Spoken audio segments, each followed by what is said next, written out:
Does anyone know what the prominent theme is in the seventh canto in the Srimad Bhagavatam? Anybody know?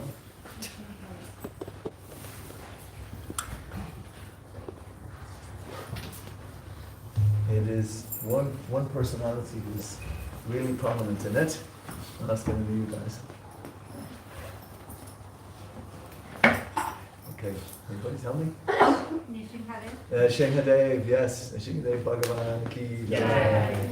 So I thought I would do a little bit of a mixture of the stories and then stop on a verse or two, and then we could discuss what Srila Prabhupada said about it.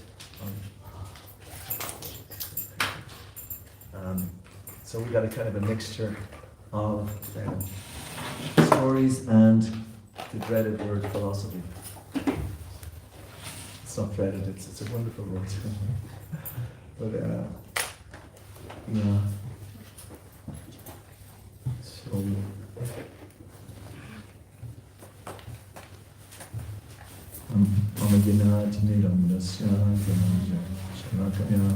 Chakshurindalitam yena tasmai shri guruvema Shri Chaitanya Mano Vishtam Slavatam Bhutale Nama Om Vishnu Vidaya Krishna Vishnu Bhutale Srimate Bhakti Vedanta Swami Chinamane Namaste Saraswati Devi Gauravani Vicharane Nirvishesha Sunyavadi Paschacharane. So the seventh canto begins after, obviously, the sixth canto. So the sixth canto ended in a question. So it was a question raised by Maharaj Parikshit concerning how Shishupal, although inimical toward Krishna from his very childhood and always blaspheming Krishna, attained salvation in oneness. When Krishna, what did he do? He killed him? Yes. How did he kill him?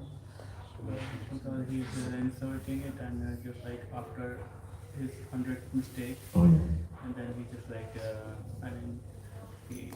he has this chakra. Yeah, it's just chakra. So the chakra actually killed him.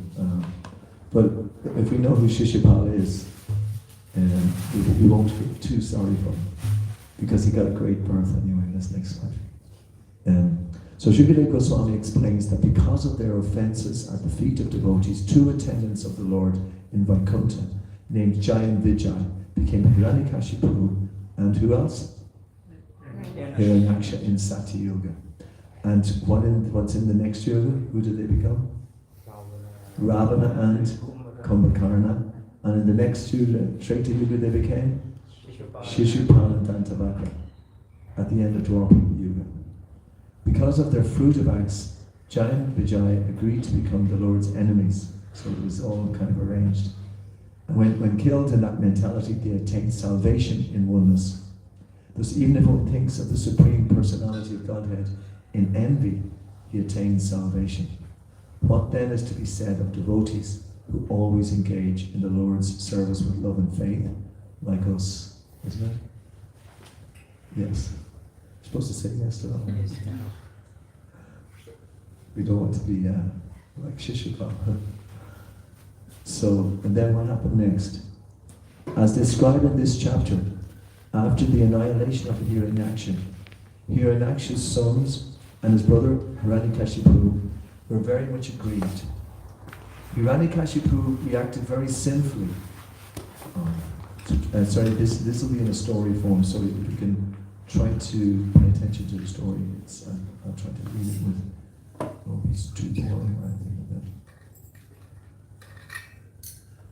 When the Supreme Personality of Godhead appeared as the boar, named what? What was the boar's name? Varaha. And killed Hiranyakashipu's brother Hiranyaksha. Hiranyakashipu was very much aggrieved. In anger, he accused the Supreme Personality of Godhead of being partial to his devotees and derided the Lord's appearance as Varaha to kill his brother. He began to agitate all the demons and Rakshasas and disturb the ritualistic ceremonies of the peaceful sages and other inhabitants of earth. For want of the performance of yajna sacrifice, the demigods began wandering unseen on earth. So keep that in mind, that the demigods, they just wandered around unseen at this particular point, because Hiranyakashipu got really angry because his brother was killed, and so they started to really kind of disturb the ceremonies and everything of the peaceful stages. So, after finishing the ritualistic funeral ceremonies of his brother, Hiranyakashipu began speaking to his nephews, quoting from the Shastras about the truth of life. To pacify them, he spoke as follows: "My dear nephews, for heroes to die before the enemy is glorious. According to their different fruitive activities, living entities come together within this material world and are again separated by the laws of nature. We should always know, however, that the spirit soul, which is different from the body, is eternal, inadjustable, pure, all-pervading, and aware of everything. When bound by the material energy, the soul takes birth in higher or lower species of life according to varying association, and in this way receives various types of bodies in which to suffer or, just to hear you're following, suffer or what happens? Or enjoy. So this is the material world. You suffer, but there's some enjoyment. One's affliction by the conditions of material existence is the cause of happiness and distress. There are no other causes. There you go. And one should not be aggrieved upon seeing the superficial actions of karma. This is Hiranyakashipu speaking, by the way. Hiranyakashipu then related a historical incident concerning a king, Suyagya, who resided in a country named Usanara. When the king was killed, his queens, overwhelmed with grief, received instructions, which Hiranyakashipu quoted to his nephews. Hiranyakashipu related an account of a Kalinga bird pierced by the arrow of a hunter while lamenting for his wife, who had been shot by the same hunter. So that happened when there was the hunter. He killed a female bird, and the male bird became so distressed and came back to try to help her, and then he was also killed. So Hiranyakashipu is trying to narrate this story to show that we shouldn't lament about the material world. By narrating these stories, Hiranyakashipu pacified his nephews and other relatives and relieved them of lamentation.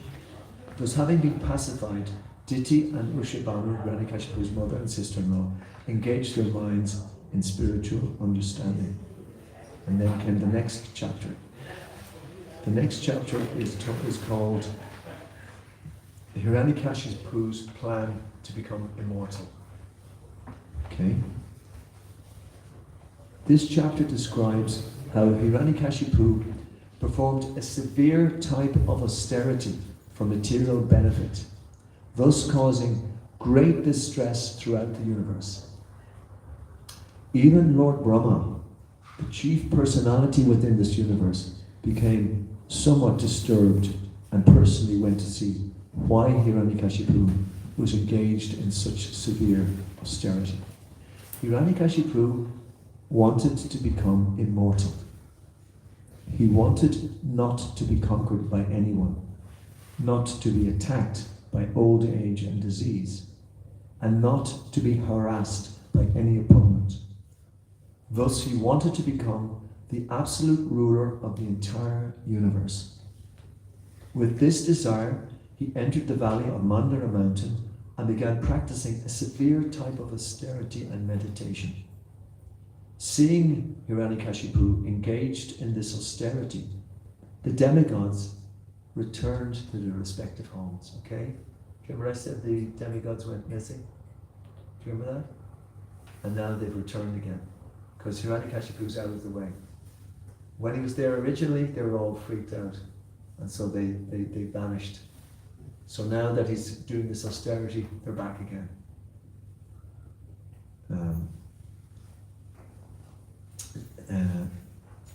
Seeing Hiranyakashipu engaged in this austerity, the demigods returned to their respective homes. But while Hiranyakashipu was thus engaged, a kind of fire began blazing from his head, disturbing the entire universe and its inhabitants, including the birds, beasts, and demigods. When all the higher and lower planets became too hot to live on, the demigods, being disturbed, left their abodes in the higher planets and went to see Lord Brahma, praying to him that he curtail this unnecessary heat. The demigods disclosed to Lord Brahma Hiranyakashipu's ambition to become immortal, overcoming his short duration of life, and to be master of all the planetary systems, even Dhruva Loka. Upon hearing about the purpose of Hiranyakashipu's austere meditation, Lord Brahma, accompanied by the great saint Bhrigu and great personalities like Daksha, went to see Hiranyakashipu. He then sprinkled water from his kamandalu, a type of water pot, upon Hiranyakashipu's head. Hiranyakashipu, the king of the deities, bowed down before Lord Brahma, the creator of this universe, offering respectful obeisances again and again, and offering prayers. When Lord Brahma agreed to give him benedictions, he prayed not to be killed by any living entity, not to be killed in any place, covered or uncovered, not to die in the daytime or at night, not to be killed by any weapon on land or in the air, and not to be killed by any human being, animal, demigod, or any other entity, living or non-living. He further prayed for supremacy over the entire universe and requested the 8 yogic perfections, such as anima and lagima. And then the next chapter is Hiranyakashipu terrorizes the universe. He was one of the first terrorists. This chapter fully describes how Hiranyakashipu obtained power from Lord Brahma and misused it by harassing all the living entities within this universe. By severe austerities, Hiranyakashipu satisfied Lord Brahma and obtained the benedictions he desired. After he received these benedictions, his body, which had been almost entirely consumed, was revived with full beauty and a luster like gold. Nonetheless, he continued to be envious of Lord Vishnu, unable to forget Lord Vishnu's having killed his brother. Hiranyakashipu conquered everyone in 10 directions and the 3 worlds, and brought all living entities, both demigods and asuras, under his control, becoming the master of all places, including the residents of Indra, whom he had driven out. He began enjoying life in great luxury and thus became mad. All the demigods but Lord Vishnu, Lord Brahma and Lord Shiva came under his control and began serving him. But despite all his material power, he was dissatisfied because he was always puffed up, proud of transgressing the Vedic regulations. All the Brahmanas were dissatisfied with him and they cursed him with determination. Eventually, all the living entities within the universe, represented by the demigods and the sages, prayed to the Supreme Lord for relief from Hiranyakashipu's rule. Lord Vishnu informed the demigods that they and the other living entities would be saved from the fearful conditions created by Hiranyakashipu. And since Hiranyakashipu was the oppressor of all the demigods, the followers of the Vedas, the cows, the Brahmanas, and the religious saintly persons, and since he was envious of the Supreme Lord, he would naturally be killed very soon. Hiranyakashipu's last exploit would be to torment his own son Prahlad, who was a Mahabhagavat, an exalted devotee. Then his life would end. And when the demigods were thus reassured by the Supreme Personality of Godhead, everyone was satisfied, knowing that the miseries inflicted upon them by Hiranyakashipu would come to an end. And finally, Narada Muni describes the characteristics of Prahlad Maharaj, the son of Hiranyakashipu.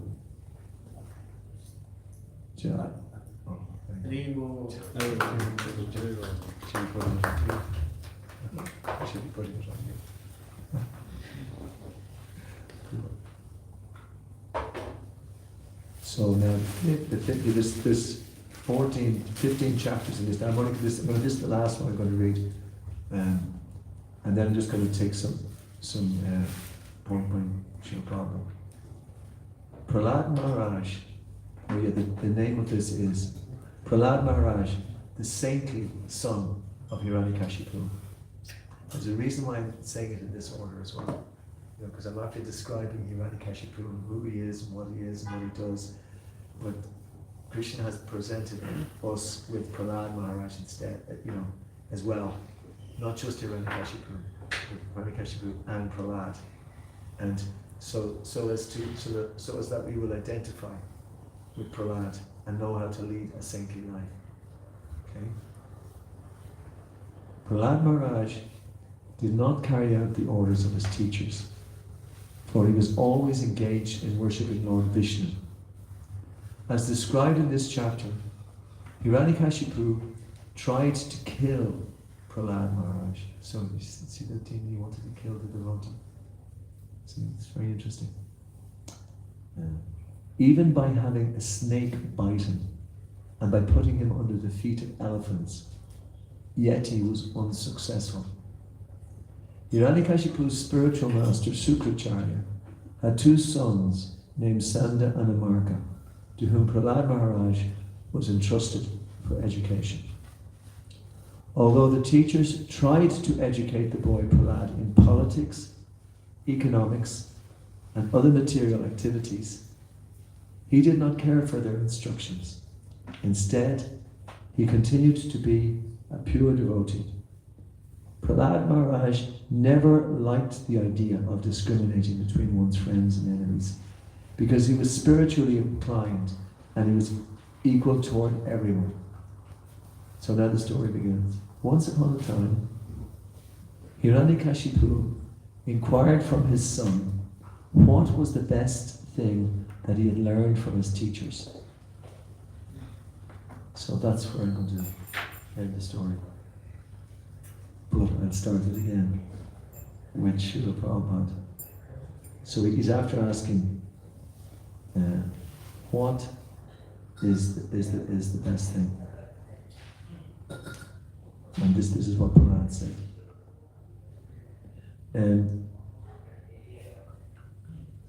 So the chapters of the Bhagavatam, they're describing Hiranyakashipu. Hiranyakashipu lived maybe millions of years ago. It's a long time ago.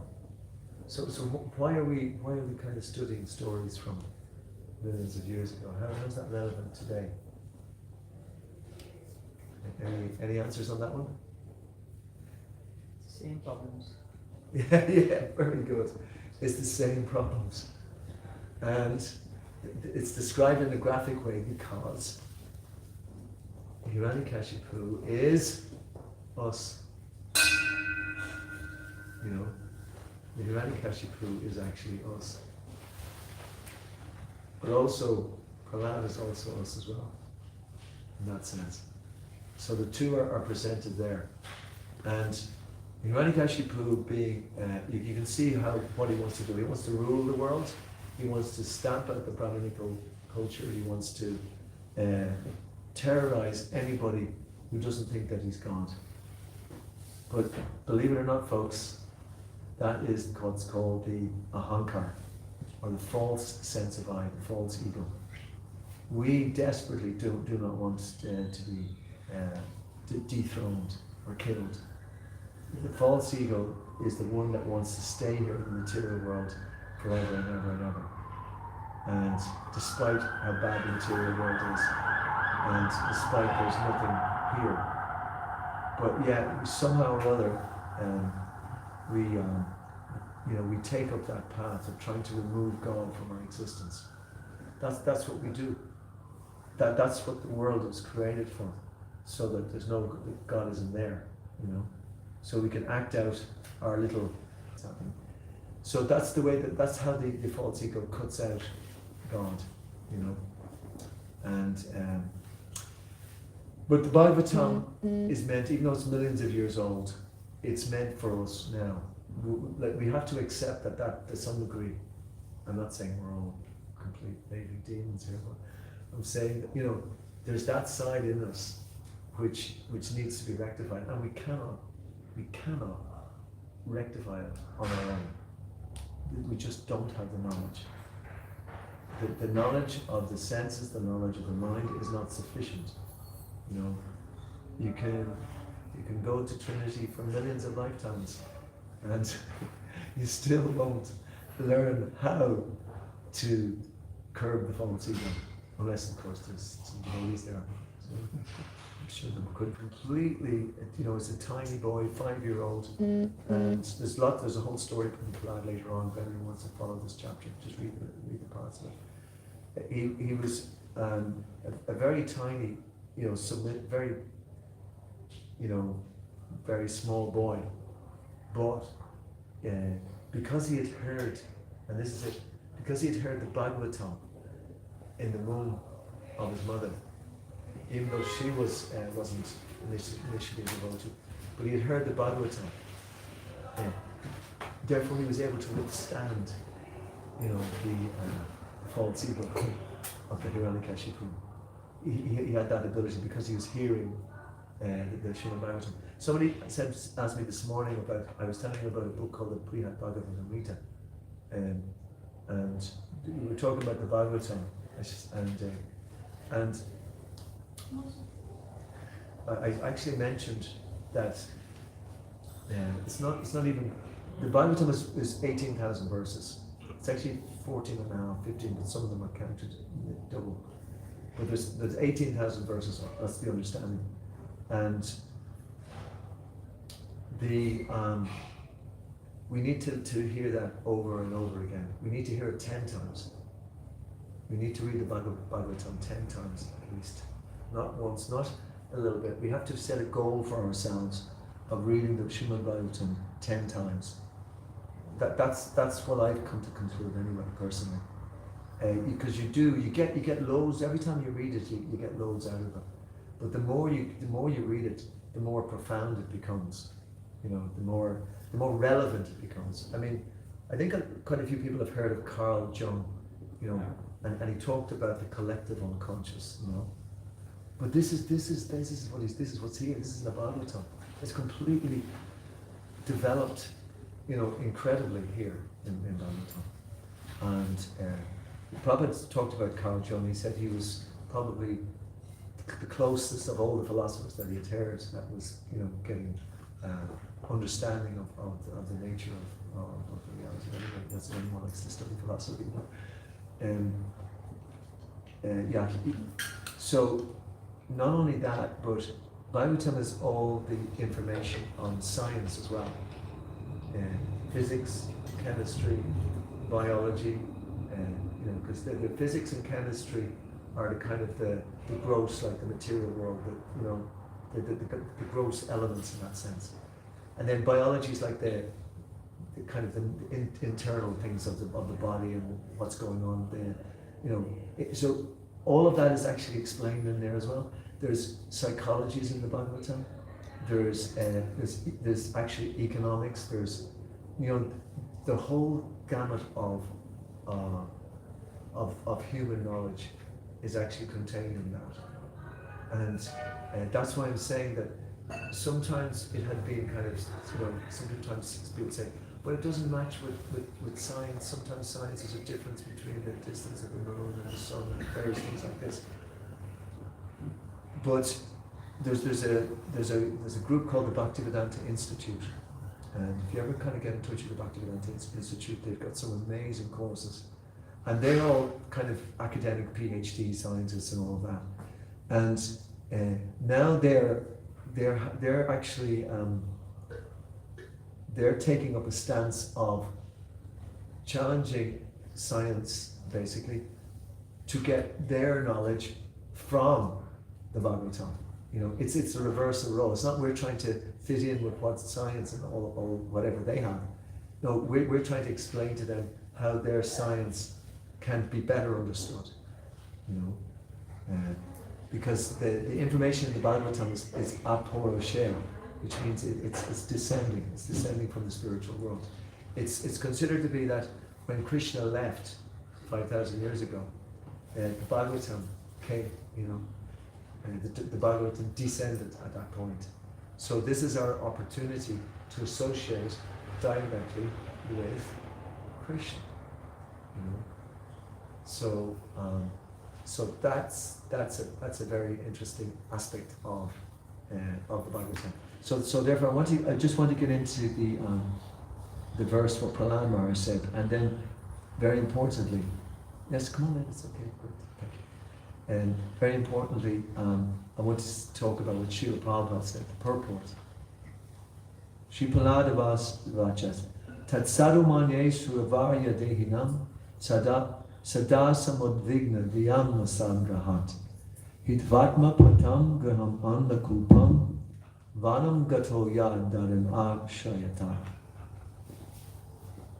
Prahlad Maharaj replied, O best of the Asuras, King of the demons, as far as I have learned from my spiritual master, any person who has accepted a temporary body and temporary household life is certainly embarrassed by anxiety because of falling into a dark well where there's no water but only suffering. One should give up this position and go to the forest. More clearly, one should go to Vrindavan, where only Krishna consciousness is prevalent, and should take shelter of the Supreme Personality of Godhead. That's what Prahlad said to his father, which is my father. It was the last thing he wanted to hear.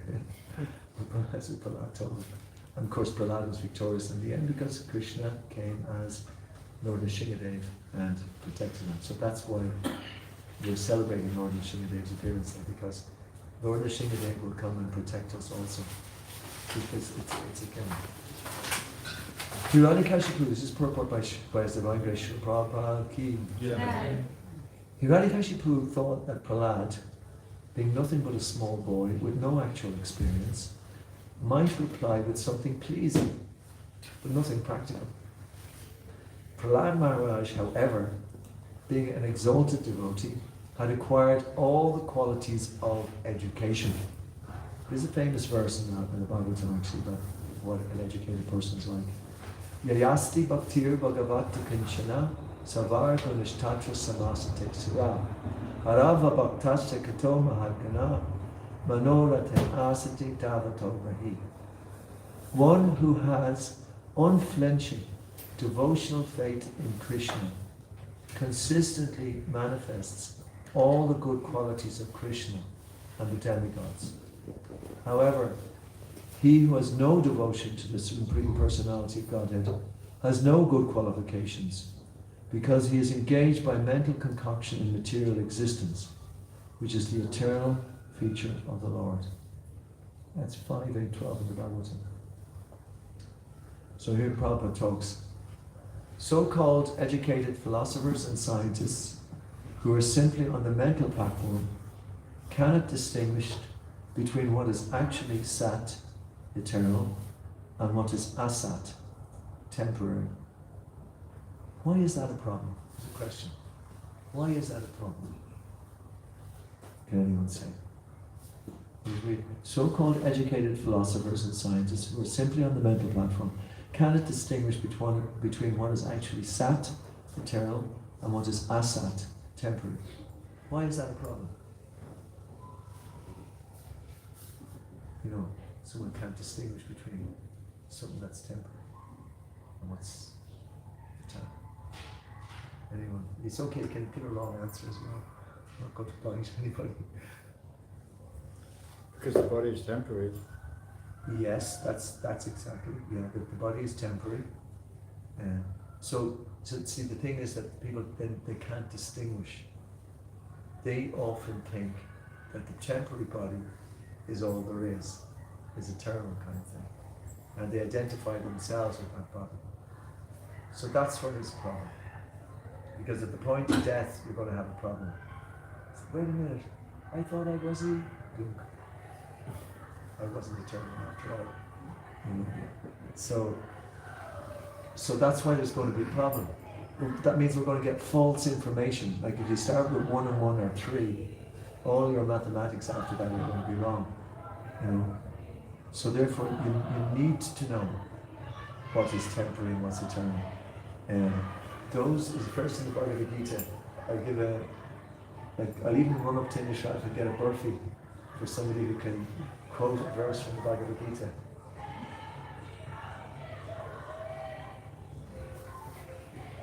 I hope I don't have to run up to Nishat. I still have one to Krishna. Those who are seers of the truth have concluded that of the eternal, the spirit soul, there is no cessation. And of the temporary body, there is no there's no permanence. This they have concluded by studying the nature of both. So Bhagavad-gita, Krishna says we have to study these things, you know, what's eternal and what's... And probably even sometimes he would ask the boys to go and discuss that, of different things in the world, about what is eternal and what is temporary, just to become sharp. Because our mind needs to know that on a minute-by-minute basis. Because we can be tempted by the temporary.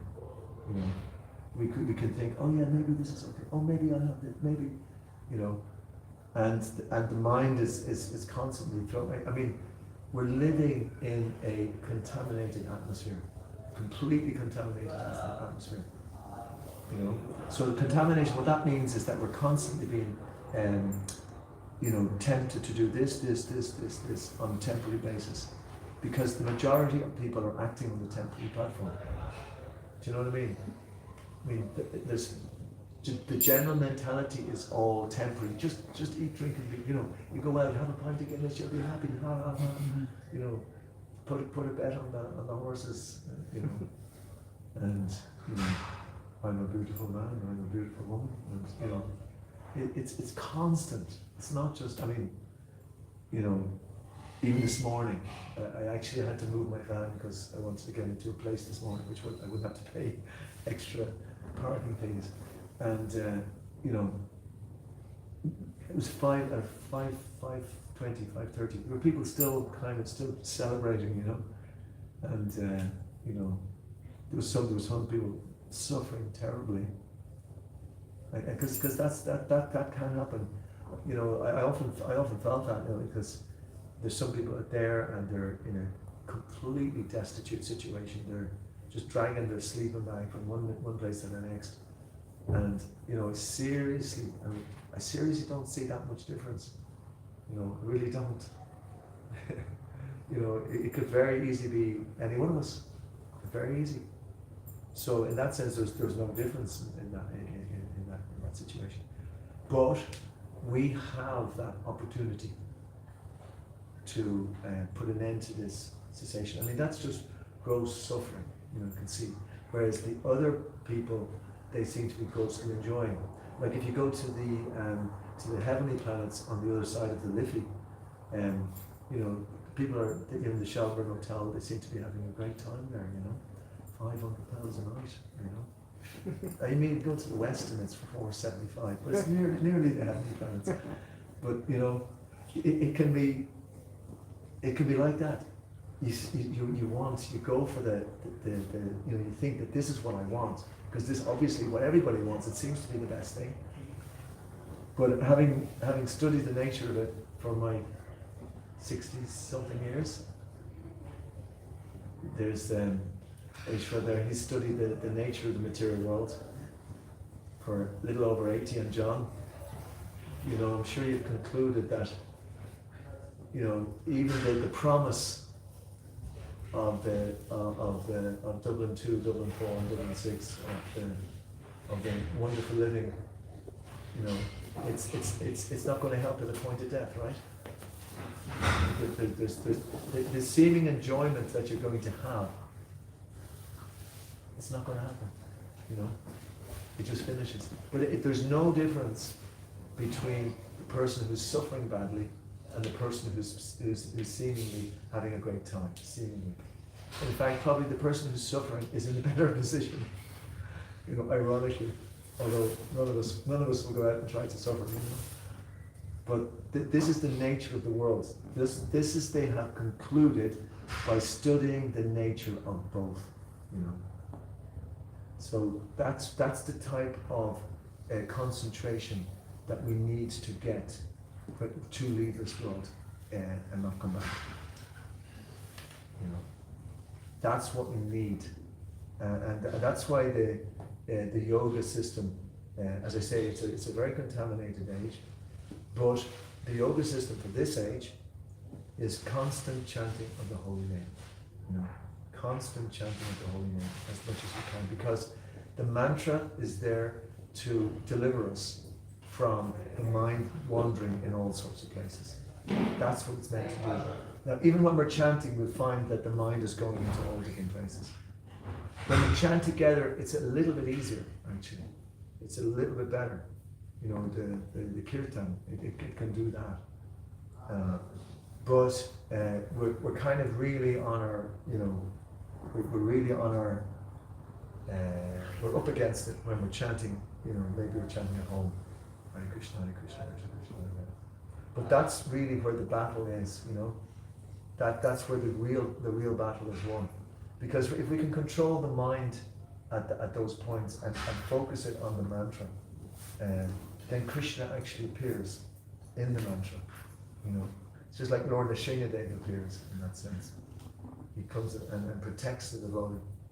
And the Bhagavad-gita is all about that. Is that Krishna is appearing in each one of our lives, individually, each one of our lives.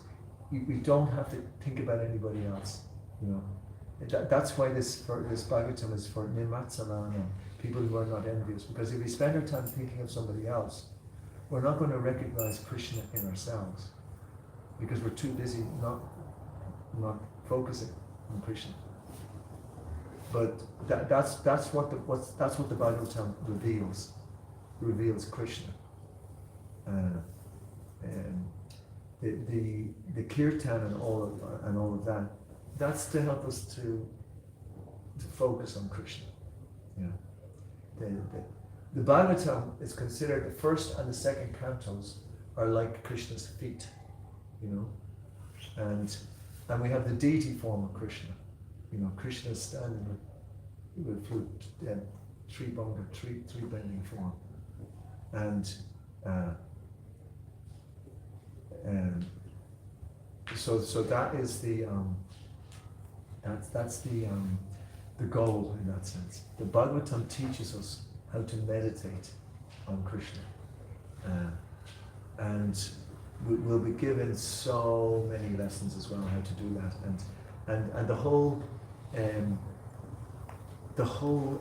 the map of the spiritual dimension and everything is there. Anyway, that's kind of getting a little bit further afield.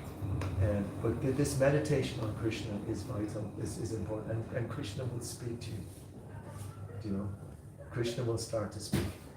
So that's what the Bhagavatam is explaining. So that's why we should know the difference between the temporary, so we don't confuse it with the eternal, which is Krishna. You know, and we'll see Krishna everywhere. Premanjana Churita Bhakti Velochanena. Premanjana Churita Bhakti Velochanena. I know the third line. Yam Shama Sundar Nachinta Guna Svarupam Govinda Mahibhusham Namaham Bhajami. That's Lord Brahma reciting the 5th chapter, I think, of the Brahma Samhita, and it's all about Krishna. Is meditation on Krishna. So if you want to know what Krishna looks like, just read that. Lord Chaitanya found that 5th chapter. I don't know where he found it, but where? It's in Tamil Nadu. Tamil Nadu, okay. In Adi Keshava, excellent. Yeah, so anyone wants to go there, just pay obeisance to that.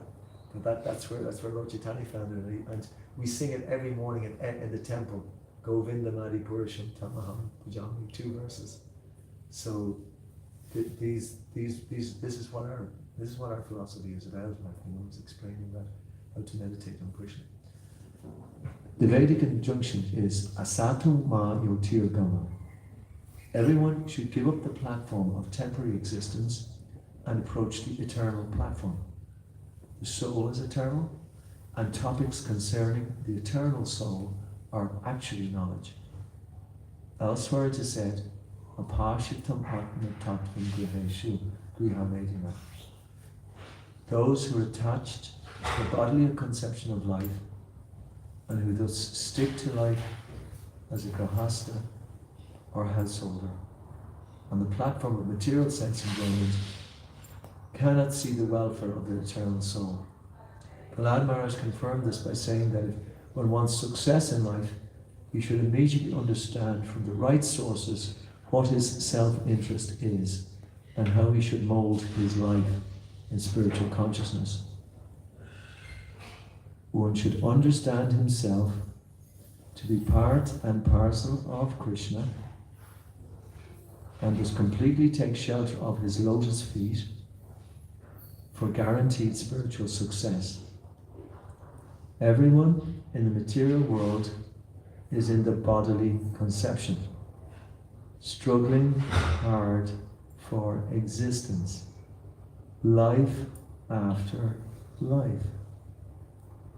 Prahlad Maharaj therefore recommended that to stop this material condition of repeated birth and death, one should go to the forest. He's saying that to his father, and his father's quite well. So anyway,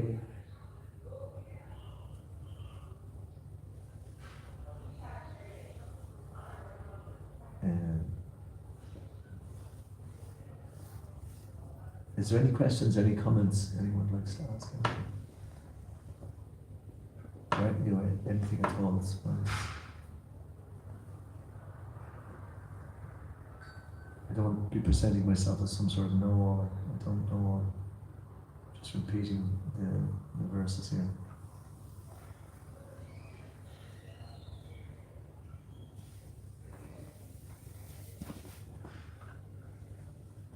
I'm going to go on with the story a little bit. Narada Muni continued.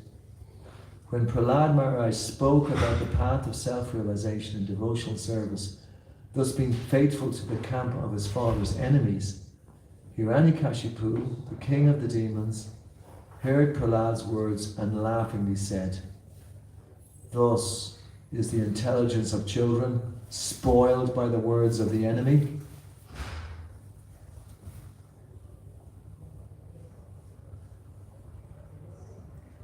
And then he said, Hiranyakashipu advised his assistants, "My dear demons, give complete protection to this boy at the Gurukul, where he is instructed, so that his intelligence will not be further influenced by Vaishnavas who may go there in disguise."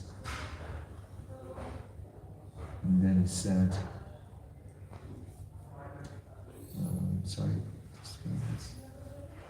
when Hiranyakashipu's servants brought the boy Prahlad back to the Gurukul, the place where the Brahmanas taught the boys, the priests of the demons, Sanda and Amarka, pacified him.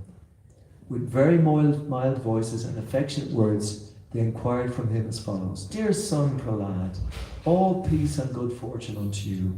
Kindly do not speak lies, just reply with the truth.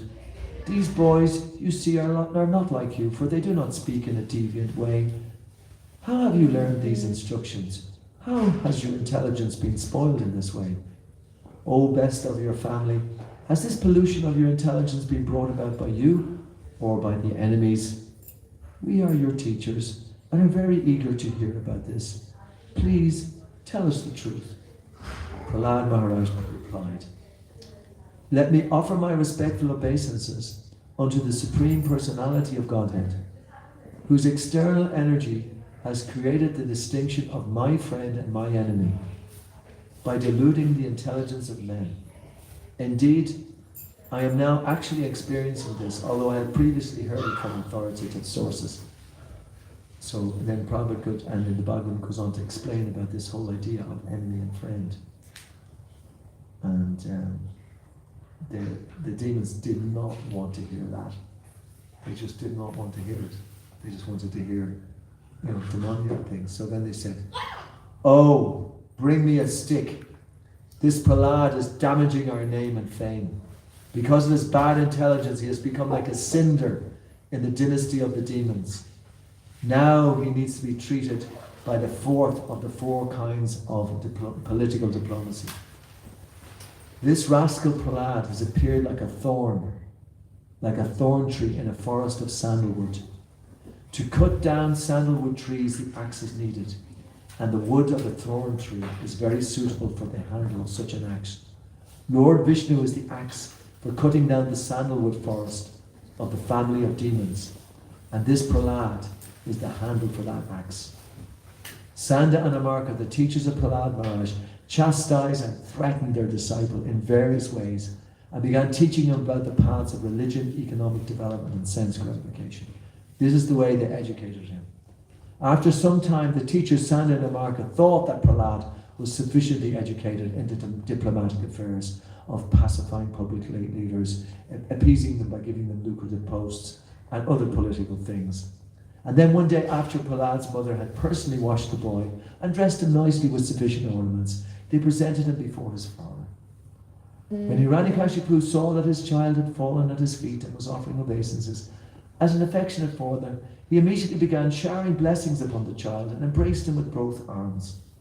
Father naturally feels happy to embrace his son, and Hiranyakashipu became very happy in this way.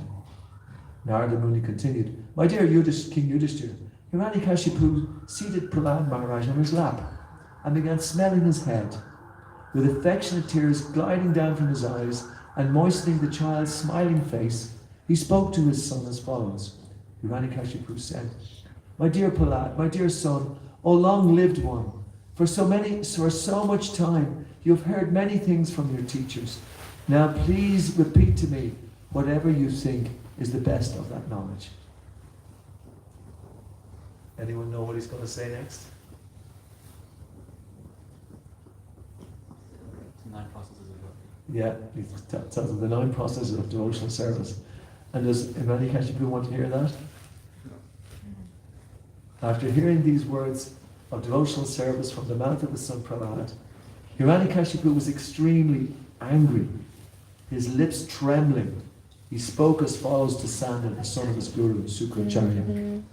O unqualified, most heinous son of a Brahmin, you have disobeyed my order and have taken shelter of the party of my enemies. You have taught this poor boy about devotional service. What is this nonsense?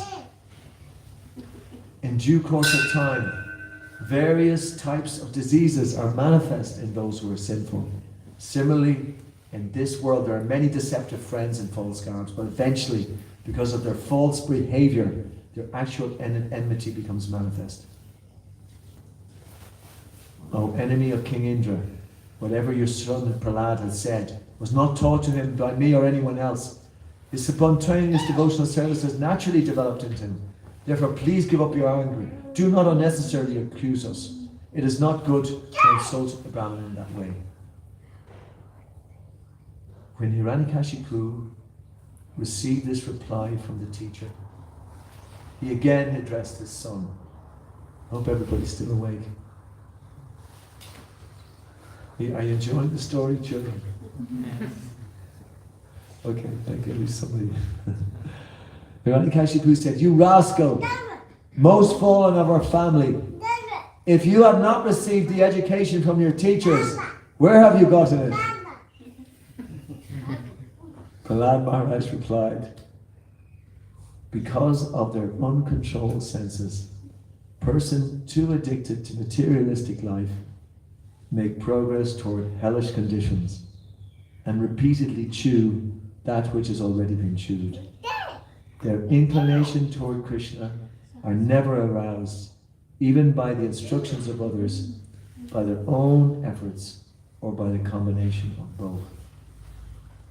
This famous verse, Matirna Krishna Paratal Satova Mito Vibhajeta Kriha Vitana Adanto Gobir Vishatam Tamishram Puna Punas Charvinanam. So that's the Sanskrit, that's what Prahlad said. So now Prabhupada is going to explain a little bit more. I'm coming to the end, don't worry. Keep something for your eyelids. Wood for your eyelids.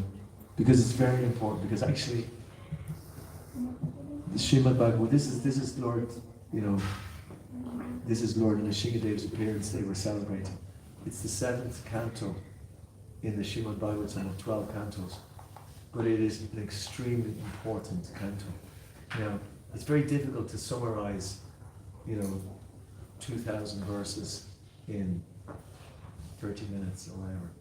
But, so there's and also there's a little drama coming up afterwards. So,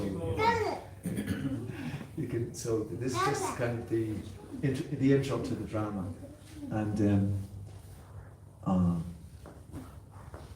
but the very important point is going to come up now soon. So if you're able to maintain your attention to now, please keep it going, because the really important point is ready to come.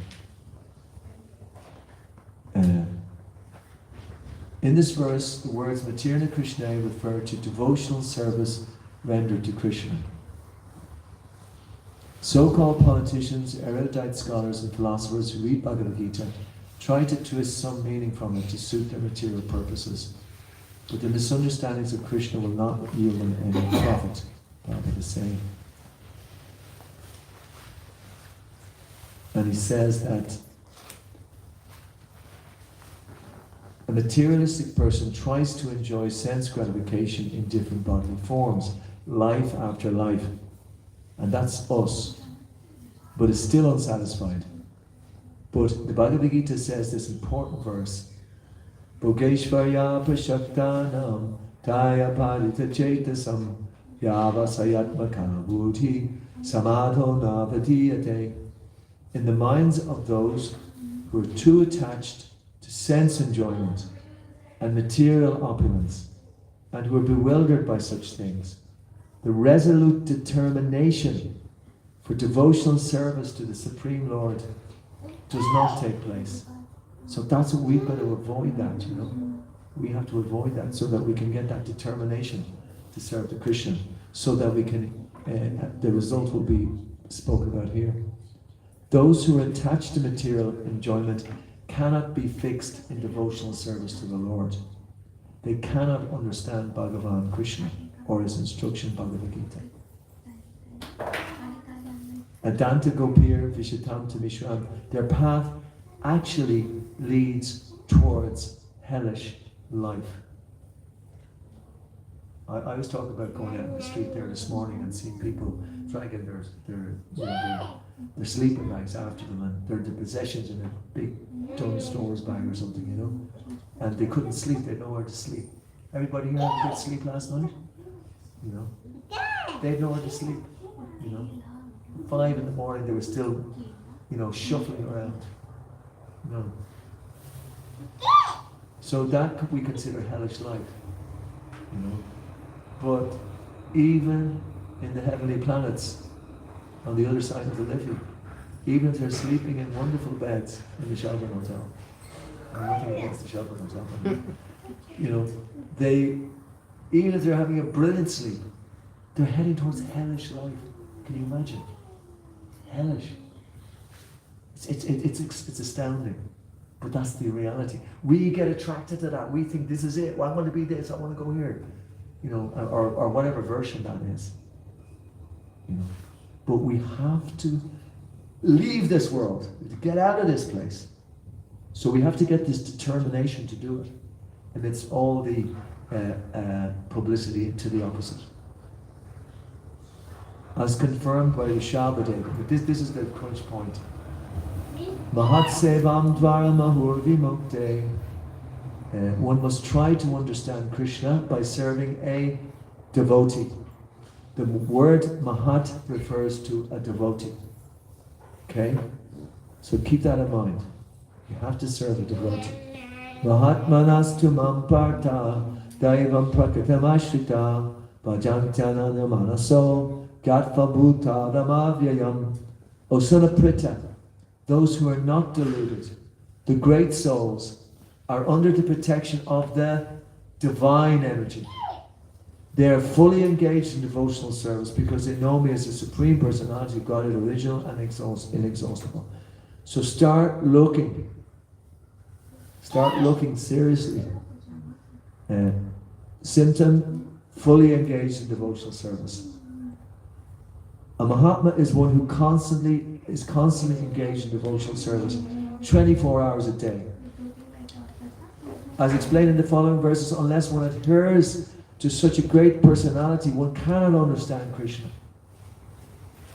And Krishna's inside us. We're part of Krishna. We'll never understand him. We'll never understand ourselves unless we find that person. It just won't happen. It doesn't happen. This is the knowledge which is coming down. It's aporshaya. It's descending from the spiritual dimension, and it's coming from the pure devotees, basically. Who had taught him? Prahlad sarcastically remarked. Hiranyakashipu wanted to know where Prahlad had gotten this Krishna consciousness, and Prahlad says, "My dear father, persons like you can never understand Krishna. One can understand Krishna only by serving a Mahat, a great soul. Those who try to adjust material conditions are said to be chewing the chewed." We've heard that many times, chewing the chewed. There's nothing there, but you're still chewing to get something out of it. No one has been able to adjust the material conditions. Listen to this prophet saying, no one has been able to adjust the material conditions. We're all the time constantly trying to adjust things so that we'll be happy. Since the time we were dot, since we can remember 3-4 years old, we're trying to, I'm going to do this. I'm just doing this now. I'm going to do this. This is going to be good. I'm going to try this. Now I'm doing this. Now I'm going to do this. Now I'm doing this. All the time. We're trying to, we'll never be happy by that. We can't be happy by material adjustment. That's what's been said. It just can't do it. No one has been able to adjust material conditions, life after life, generation after generation. People try and repeatedly failed. Unless one is properly trained by a Mahatma, or unalloyed devotee of the Lord, there's no possibility of understanding Krishna and his devotional service. And there's no understanding ourselves. We'll never do it. And we'll always come back to this material world. So here we go again. Last verse. I'm glad everyone stuck with it. Forced audience. Nati vedu swartikatim hi Vishnu durashaya bahir Aarti manina andayatandir upayamanas te pishatantri amurudam nibadaha. Persons who are strongly entrapped by the consciousness of enjoying material life and who have therefore accepted their leader or guru, a similar blind man attached to external sense objects, cannot understand that the goal of life is to return home back to Godhead and engage in the service of Lord Vishnu. I could go on here for another few hours. Would anyone like me to keep on going? I didn't hear any positive affirmations. Okay, definitely the last one. Unless they smear upon the bodies the dust of the lotus feet of a Vaishnava, completely freed from material contamination, persons very much inclined toward materialistic life cannot be attached to the lotus feet of the Lord, who is glorified for his uncommon activities. Only by becoming Krishna conscious and taking shelter at the lotus feet of the Lord, in this way one can be freed. Freedom! Freedom at last! We can be freed from material contamination. Does everyone agree? You sure? If you did, you wouldn't mind if I kept on speaking for another 2 hours. You'd be getting more and more fired up. Yeah, tell us more, what's happening? And I'm sure there are, I'm sure you are. I'm just joking. But the great souls, it's, I thought about it, actually the thought came to me today actually, that they, because sometimes you might think that these great souls, wow, everyone, you have to worship somebody. I don't like worshiping anybody. It's not something I like to do, why should I think he's such a great person? And there's a tendency then that sometimes we do worship people and they let us down, isn't it? We worship people and they let us down. Some great souls and some great, even some great politicians, great musicians, great actors, or whatever. Then we hear about what they actually do, in the real life, and we sort of, I don't think I worship him anymore, or her anymore. But this is an austerity. These great souls. I have to give the example of one amazing soul. Actually, I'm just looking at one of his disciples here. I want to talk about Jayapataka Maharaj, because Jayapataka Maharaj is absolutely, completely, nearly, totally, physically incapacitated. He's been a devotee since 1970 or 69, something like this. And 2008 he had this stroke, which would have killed most people. 99% of people, it was considered that he would have died from that, But he struggled on, and somehow or other he recovered to some degree. And he's basically, ever since then, he's almost 24 hours a day still engaged in devotional service, constantly going from play. He hasn't lost his ability in all that time. It's an extraordinary example.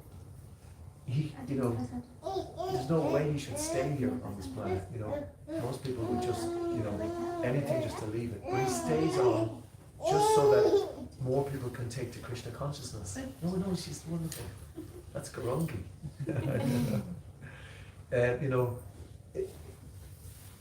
Just so that people can take to Krishna. He's not getting anything out of it. He's in his mid-70s.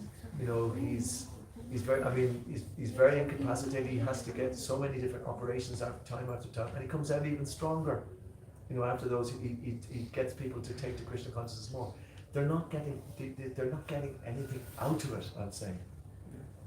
But the thing is that they want to give this information out.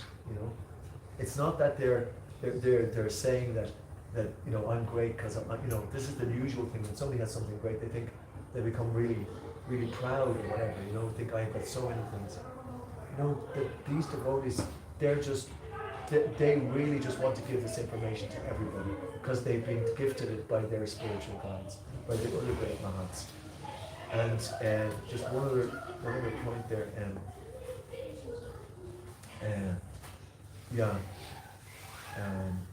So therefore, we should really try, really try very hard to try to become qualified, to be able to get this information, to be able to attract this information, or to become in touch with devotees in that situation. And then, believe it or not, then we will also get that, that because it's also the reason is because Krishna. That's how Krishna is. Krishna wants to give this spiritual knowledge to everybody, because Krishna is in everybody's heart, and everybody here now personally Krishna is in there, and he says, I want to come out, I want you to surrender unto me so we can really live properly together. Krishna is like that. He's speaking very strongly like that now to every person. So he's saying that. So he wants to bring out the Prahlad in us, and he's prepared to go to amazing lengths for this to happen. So I'll stop here because Ananda Vilas, Prabhu? Ananda Vilas? Are we ready? 1 to just 2 to 4 minutes. Okay. I saw one of the actors, so I thought we were ready. Yeah. So that's what Krishna is. He's appearing in this form of Lord Nrsimhadev to protect and to take us away from the Hiranyakashipu himself. All right. Is that all right, everybody? Hare Krishna, thank you so much. So we're going to have a little drama now, and so actually we'll do a little kirtan until we're ready for the drama. Is that okay? Hare Krishna. Who do you think are the Hiranyakashipus of today's time? Who do you think are the Hiranyakashipus of today's time? Who are they? The right side as well. No, you have to try to locate the Hiranyakashipu ourselves. That's the one we have to pay all the attention to, because the problem is, if you spend too much time with the other Hiranyakashipus, you won't work in your own one.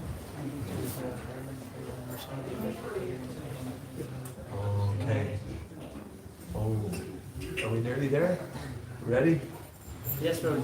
Okay. Where's the drama? Oh, yeah. Oh, look at this. This is the old one. Hare Krishna, so maybe we will make some space here for the Narsimha Leela. Can we turn on the lights? यहाँ पे हो रहा है मंदिर में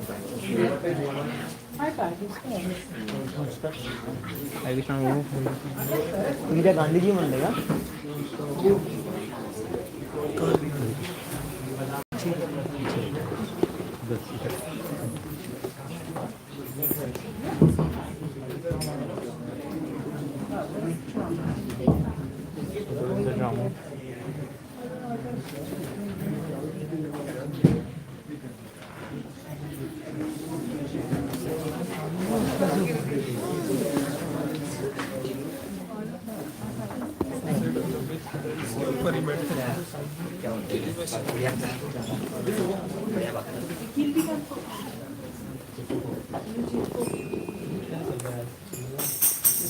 गांधी जी भी है दो है एक साउथ अफ्रीका वाले एक इंडिया वाले मैं तो नीचे आके आगे बोल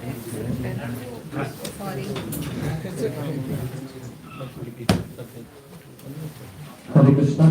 हरे Krishna Hare Krishna.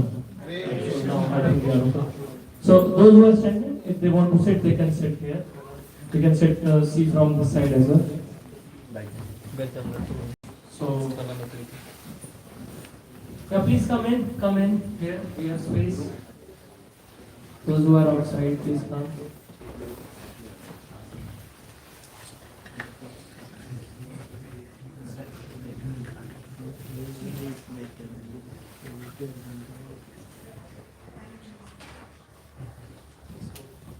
Hare Krishna.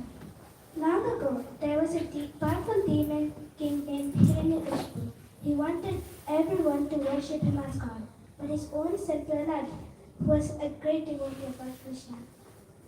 I, Hiranyakashipu, am the controller, maintainer, doer, and destroyer of 3 worlds. महाराज हिरण्यकश्यपु की जय महाराज हिरण्यकश्यपु की जय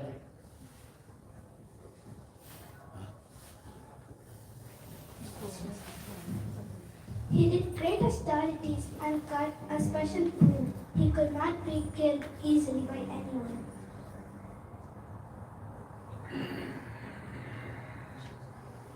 महाराज हिरण्यकश्यपु की जय I am greater than Vishnu. Vishnu is nobody in front of me. Nobody will worship Vishnu. I am the God. Do you understand?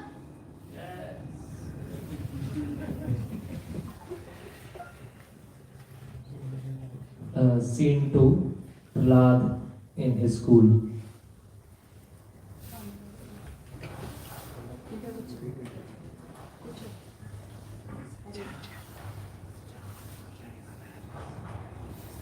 Prahlad, what are you saying? So what did you learn new from our Gurukul school recently? I learned that the true knowledge is that Lord Vishnu is the only one supreme man. No. You need to say Lord Hiranyakashipu is God. No, my dear Guru, Lord Vishnu is the only one supreme Lord. Prahlad, who taught you this? Lord Krishna himself. Lord Krishna himself taught me this. Tesham satata yuktanam bhajatam priti-purvakam tathani buddhi kantam idamam upayanti te. Take him today.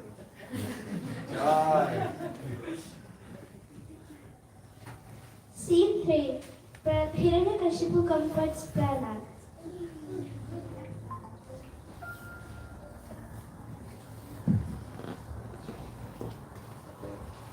My dear son, come here. What did you learn in school today? I learned that the true knowledge is that Lord Vishnu is the only one supreme Lord. Who? Lord Vishnu? Who is Lord Vishnu? Don't you remember? I am the God. I am the controller. I am the maintainer. Who taught you this? No, my dear father. Lord Vishnu is the only one supreme Lord. And Amar, what did you teach my son? My Lord, we tried our best. Not only my Lord, he is also saying Lord Vishnu is God. He is also preaching to everyone else, and everybody is making devotees there. Throw them out.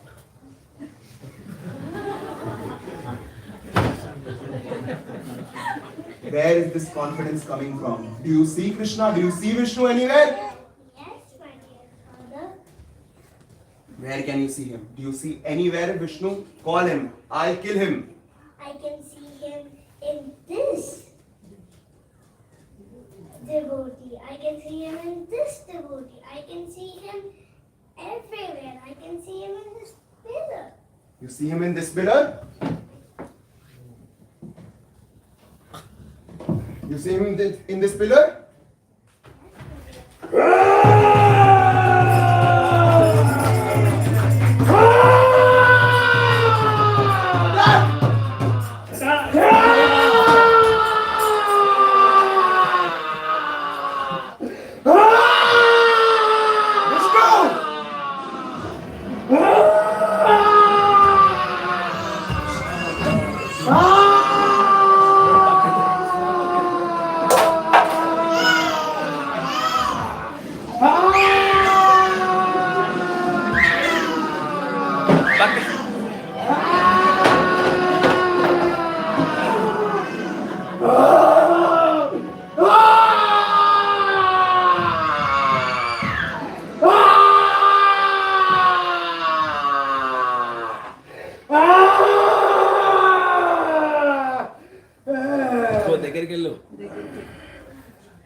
Hare Ram Narsimha Katha Mrityo Namamyam Narsimha Vishanam Bhadram Mrityo Namamyam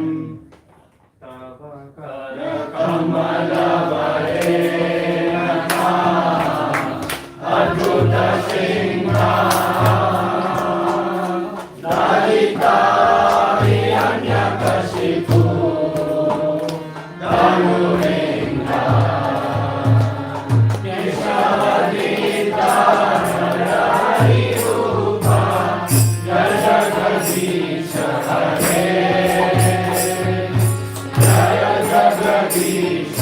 Hare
Srila Prabhupada ki Jai Gaur Premanande Hare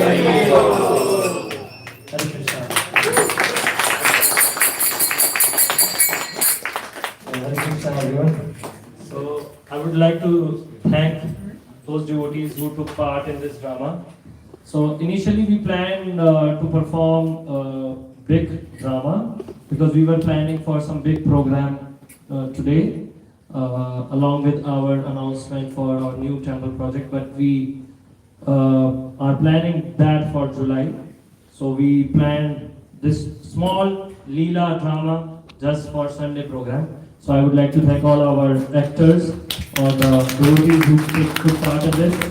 So if I start, so we have Anmol Prabhu, and then next Girdhari Prabhu, we have Kartik Prabhu, Hiranyakashipu Tanuj Prabhu, we have Prahlad Maharaj as Aishani Mataji. Till last year Mataji was playing Prahlad. Now she has grown up, no? So she took another role. But and our main character Narsimha Dev is Anand Vilas. So Prabhuji is playing Narsimha Dev, I think every year since how many years?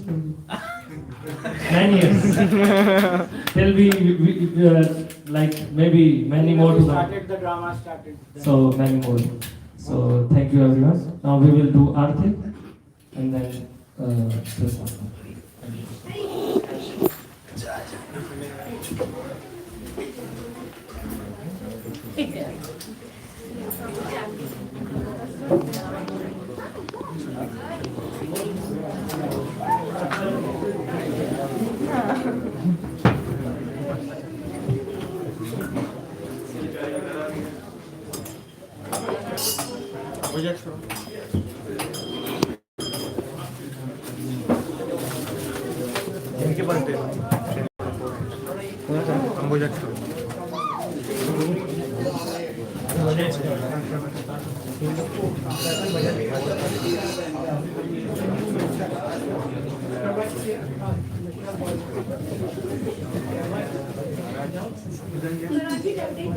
Shri पंचतत्व भगवान की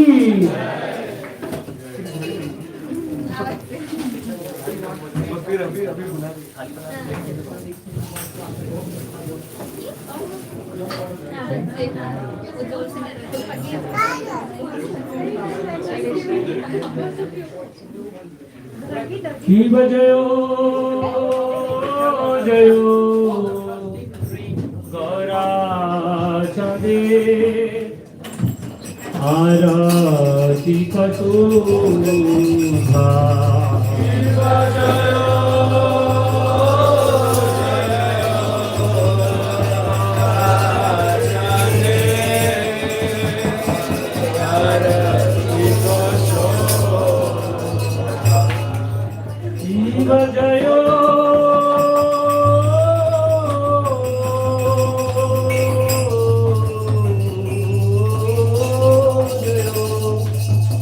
Gora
Everyone can go down for obeisances. Jam Vishnupad Brahmansa Parivraj Kacharya Stotrasat Shri Srimad Abhay Charnarvind Bhakti Vedanta Swami Srila Prabhupada ki Srila Bhakti Siddhanta Saraswati Thakur Srila Prabhupada ki Srila Gaur Kishore Das Babuji Maharaj ki Srila Bhakti Vinod Thakur Ji Maharaj ki Srila Jagannath Das Babuji Maharaj ki Sri Guru Sanatan Bhattacharya Sri Jiv Gopal Bhattacharya Sri Raghunath Goswami Vrinda ki Anant Koti Vaishnava Vrinda ki Namacharya Sri Haridas Thakur ki Hare Krishna Mahamantra ki Prem se Shri Krishna Chaitanya Prabhu Nityananda Shri Advaita Gadadhar Srivasadi Gaur Bhakta Vrinda ki Shri Radha Shyam Sundar Gop Gopinath Shyam Kund Radha Gun Govardhan ki Shri Vrindavan Dham ki Shri Mathurapuri Dham ki Shri Dwarikapuri Dham ki Shri Jagannathpuri Dham ki Shri Navadvip Kshetra Shri Mayapur Dham ki Shri Vidyapuri Dham ki Ganga Mai Yamuna Mai ki Bhakti Devi Vrinda Devi Tulsi Maharani ki Samaveta Gaur Bhakta Vrinda ki Hare Krishna Mahamantra ki Shri Shri Narsimha Dev Appearance Day की भक्त शिरोमणि श्री प्रहलाद महाराज की लक्ष्मी नरसिंह देव भगवान की प्रहलाद नरसिंह देव भगवान की ISKCON Ireland की ISKCON Dublin की book distribution की Tagore Premanand all glories to assembled devotees, all glories to assembled devotees, all glories to assembled devotees, all glories to Shri Guru and Gauranga, all glories to Srila Prabhupada ki Tagore Premanande. Those who are standing outside can come in for the Aarti. We will have Narsimha Aarti. We will sit down for Narsimha Aarti, and then we will have Prasad in the restaurant. Please come in, we have enough space. Take blessings of Narsimha Dev, Narsimha Aarti.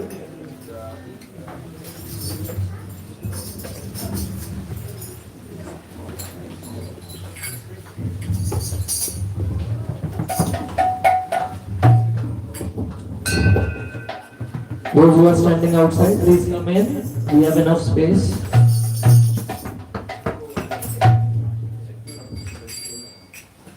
Namaste Narasimhaya.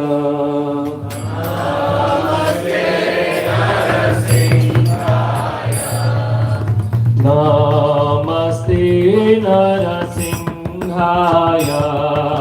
Namaste Narasimhaya.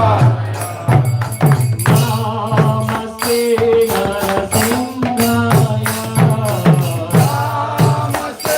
Narasimhaya. Namaste Narasimhaya.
Narsimha Bhagwan ki, Bhakta Shiromani Shri Prahlad Maharaj ki, Jai Gaur Premanande, Hari Hari Bol. So now we will have Manu Prabhu. He will do some announcements for us. Hare Krishna. I just have one announcement actually, because it's Black Bank holiday tomorrow. We're going to do some cleaning and some painting, starting with the temple room. So if anyone is around tomorrow from about 10 o'clock to 1 o'clock, please come along and just help. We're going to do kind of a big cleanup. So if anyone's please, we come along and get all the benefit of cleaning one's heart by cleaning the temple. Haribo. So if anyone can come, please come tomorrow from 10 a.m. to 1 p.m. for helping in cleaning and painting the temple room. Hare Krishna. Now we will have prasad in the restaurant, and if we need some volunteers to help, so they can go first and then we will go later. And we would like to thank our today's volunteers in the kitchen. Let's chant Hare Krishna Maha Mantra for our sponsors and volunteers together, so that they can have blessings from Shri Panchatattva, Shri Radha Govind, and all the Guru Parampara. Let's chant together Hare Krishna, Krishna Krishna, Hare Hare, Hare Ram, Ram Ram, Hare Hare. Shri Panchatattva, Shri Radha Govind, Shri Prabhupada Mahaprasad ki jai.